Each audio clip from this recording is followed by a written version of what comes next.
donación o el trasplante. Es por eso que hoy nos encontramos en el Sanatorio Rojas, en una entrevista con el doctor Jesús Armando Aguilar Alonso, nefrólogo de Gustavo Gutiérrez.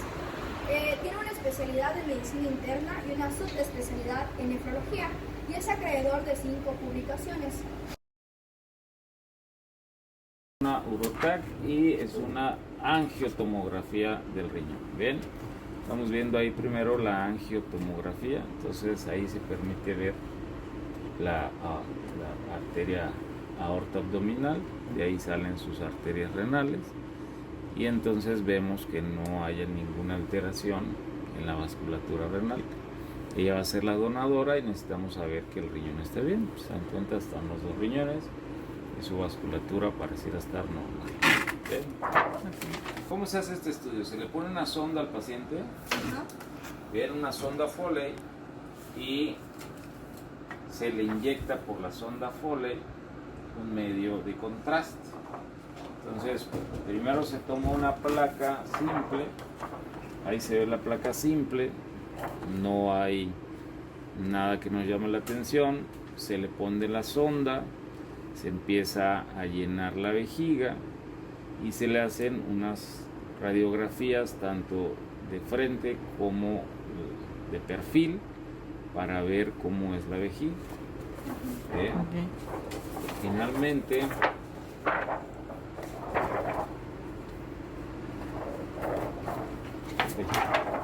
Finalmente se ve cómo queda la vejiga, se retira la sonda y se le pide al paciente que orine. Y entonces se puede ver el trayecto del uretra. Bien. Entonces, esto nos permite ver que la vejiga no permite el reflujo vesicoureteral. Hay quienes tienen afectadas las válvulas que están aquí, donde llegan los ureteros, y entonces la vejiga la orina de la vejiga se va hacia los ureteros. Eso se llama reflujo vesicoureteral, y un paciente que aspira a un trasplante no debe tener reflujo. Si lo llegara a tener, lo mando con el urólogo para que se corrija esto antes de ponerle un riñón nuevo. Bien. Entonces digamos que este estudio sirve para saber si la vejiga y la uretra están sanas. Bien. Entonces aquí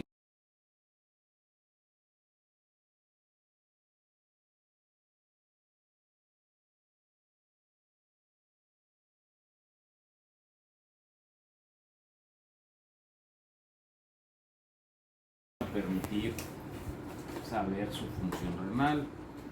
¿Qué estudios son? Biometría hemática, química sanguínea. En la química sanguínea vemos la urea, la creatinina, el ácido úrico, colesterol, triglicéridos, pruebas de función hepáticas. Bien, una depuración de creatinina, una proteinuria en 24 horas.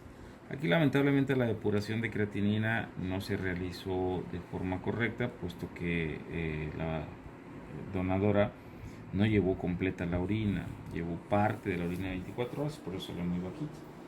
También se le tienen que descartar cosas infecciosas, ¿bien? Hepatitis B, hepatitis C, VIH. En el caso de ella es negativa para todo eso, es un buen punto. Se tiene que descartar tuberculosis, que es una patología que es endémica todavía de nuestra población. Entonces se le mandaron a hacer pruebas de expectoración, VAR en expectoración. Se le hicieron 3 estudios y salieron negativos. ¿Bien? Es bueno, ¿no? Es bueno, si un paciente que tenga tuberculosis pues no podría donar, tendría que recibir tratamiento primero antes de que se done. Un examen general de orina, se le hace un urocultivo, bien, para que no hayan infecciones. En este caso aparece una bacteria, pero son 10.000 unidades formadoras de colonias. Lo más probable es que haya sido una contaminación. Se considera infección si tiene más de 100.000 unidades formadoras de colonias. También en orina le mandamos a medir VAR en orina para ver que no haya algún dato que nos sugiera una tuberculosis renal. Bien. Recuerden que lo más frecuente es tener tuberculosis pulmonar, pero también podemos tener tuberculosis en otros lados, y el aparato genitourinario ocupa entre el segundo y la tercera causa de tuberculosis extrapulmonar. Bien, entonces siempre hay que descartarlo. También en estudios previos se le ha pedido a ella el perfil TORCH, para el trasplante es muy importante saber que no tenga citomegalovirus. El citomegalovirus es un virus que muy frecuentemente puede causarnos problemas en el injerto, entonces se tiene que descartar eso. Bien, ¿qué otros estudios de gabinete? Ya los hicimos en caso de ella: ultrasonido abdominal, urografía excretora. Bien, en el caso de ser mujer se le pide por la edad de ella descartar cáncer de mama, ¿verdad? Hay que hacer una mastografía. También Papá Nicolau, tenemos que descartar que no haya un CACU y listo. Con esos estudios prácticamente completamos el protocolo. Para el caso del receptor, que es el enfermo, son los mismos estudios: VH, química, pruebas de función hepáticas. También se descartan las cosas infecciosas: hepatitis B, hepatitis C, VIH, tuberculosis, citomegalovirus. Se les hace cultivos, ¿verdad? Urocultivo, coprocultivo, cultivo de faringe. Y si todo está bien, ya pasamos a la siguiente fase. En los estudios de gabinete, al receptor se le pide la cistoretrografía, que ya vieron en las fotos, y se le pide también un ultrasonido abdominal para ver que no haya ninguna otra alteración en algún otro órgano. Bien, y finalmente los mandamos en el caso de ellos, son derechohabientes a ISSSTE, entonces yo los envío al Centro Médico Nacional 20 de noviembre, que es el que se encarga de recibir esta pareja de receptor donador, y ellos les van a hacer allá unas pruebas de qué tan compatibles son. Básicamente hay 3 pruebas que se hacen. Una de ellas es la prueba cruzada, es digamos la más sencilla. Se trata de exponer sangre de ella, sangre del receptor, y se hace una prueba para ver si hay un rechazo, si esas sangres tienen algún efecto cruzado, y entonces si salen positivas quiere decir que va a haber un rechazo en ese injerto que ella le da. Un poquito más avanzadas son pruebas de histocompatibilidad. Entonces el HLA, se les hace un estudio a ella y a él y se ve qué compatibles son ellos. Como ella es la mamá, hay mucha posibilidad de que el hijo tenga pues al menos 50% de compatibilidad, pues los genes son muy similares. Cabe mencionar que obviamente el papá también puede aportar, ¿verdad? Entonces no hay una seguridad de cuánto puede haber, pero en caso de familiar directo, como es ella, pues al menos pensamos que un 50% a lo mejor sí sea de compatibilidad. Hay veces que son hermanos los que donan, son hermanos gemelos que venían en la misma bolsa, tal vez podamos lograr un 100% de compatibilidad, pero cuando son papás, a veces ve 50, un poquito más, poquito menos, ¿bien? Cuando no son familiares, pues obviamente las posibilidades de que sean compatibles empiezan a ser menores. Y por último se le hace una prueba que se llama PRA, por sus siglas en inglés, Panel Reactive Antibody, y ese nos dice qué porcentaje de anticuerpos tiene el chico que va a recibir. Y eso también nos hace pensar si hay posibilidades de que rechace. ¿Cómo un paciente receptor se puede generar anticuerpos? Bueno, cuando te transfunden. Si te han transfundido sangre, si tú has recibido transfusiones, esos son trasplantes, es un tejido sanguíneo, te lo están trasplantando. Entonces, entre más transfusiones has tenido, más posibilidades de que tengas anticuerpos, ¿bien? Que van a hacerte rechazar un órgano nuevo. En el caso de las mujeres, los embarazos, ¿bien? Entre más embarazos ha tenido una mujer, más posibilidades de que esa sangre del bebé que tenía ya genes del papá, ¿bien?, pueda generar anticuerpos, ¿bien? Entonces, una mujer con muchos embarazos y con muchas transfusiones tiene mucho más riesgo de que rechace un órgano a un hombre que obviamente no ha tenido embarazos y que no se haya transfundido. Y por último, si has tenido otro trasplante, bien, si te han trasplantado algo antes. Tengo casos de pacientes que ya se trasplantaron un riñón y van por el segundo. Tengo un caso que va por el tercer trasplante. Obviamente ese paciente está con una inmunidad muy alta, bien, porque ya lleva 2 trasplantes, más las transfusiones, bien. Entonces Esas tres cosas son importantes para calcular o para prever que alguien tiene un alto riesgo de rechazo. Transfusiones, embarazos y antecedentes de trasplante de otro órgano o del mismo riñón. ¿Bien?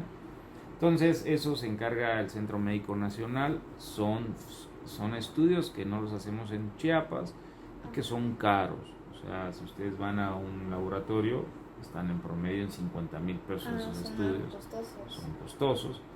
Y bueno, listo, cuando el Centro Médico Nacional, la unidad de trasplantes, considera que está en óptimas condiciones tanto el donador como el receptor, se les da una cita, se internan y se hace la cirugía del trasplante. ¿Usted no participa en la cirugía? ¿O? No, directamente yo no. En el Centro Médico Nacional ahí hay residentes de nefrología. Entonces ellos ingresan al servicio de nefrología, en conjunto, servicio de nefrología, servicio o unidad de trasplantes. Los nefrólogos llevamos hasta la puerta de quirófano al paciente, el equipo quirúrgico de trasplante hace el trasplante y el equipo quirúrgico, que está integrado por lo regular por un cirujano de trasplante, un angiólogo que sea adiestrado en trasplantes y un urólogo adiestrado en trasplantes. Esos son los tres perfiles: cirujano, angiólogo o urólogo, pero con un adiestramiento en trasplantes. Los anestesiólogos también, que tienen un adiestramiento en esto, ellos nos entregan al paciente terminada la cirugía en la unidad de trasplante renal, que es como una terapia intensiva especial para ellos, y en ese momento nuevamente los nefrólogos nos volvemos a hacer cargo del paciente. Son pacientes que llegan a veces orinando mucho, ¿ven? 4 o 5 litros, y que los electrolitos que antes tenían altos se les empiezan a bajar.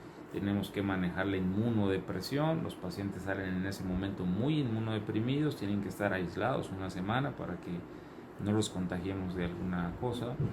Y bueno, la donadora al segundo día, todo va bien, la damos de alta. El receptor, el trasplantado, por lo regular se queda una semana hospitalizado, y si todo va bien, se da de alta a casa.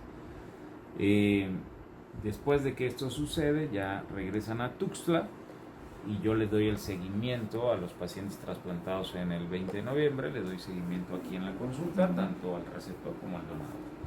Bien, actualmente llevo más o menos el seguimiento de 20, 25 pacientes trasplantados y sus respectivos donadores. Esto por el ISSSTE, en Tuxtla.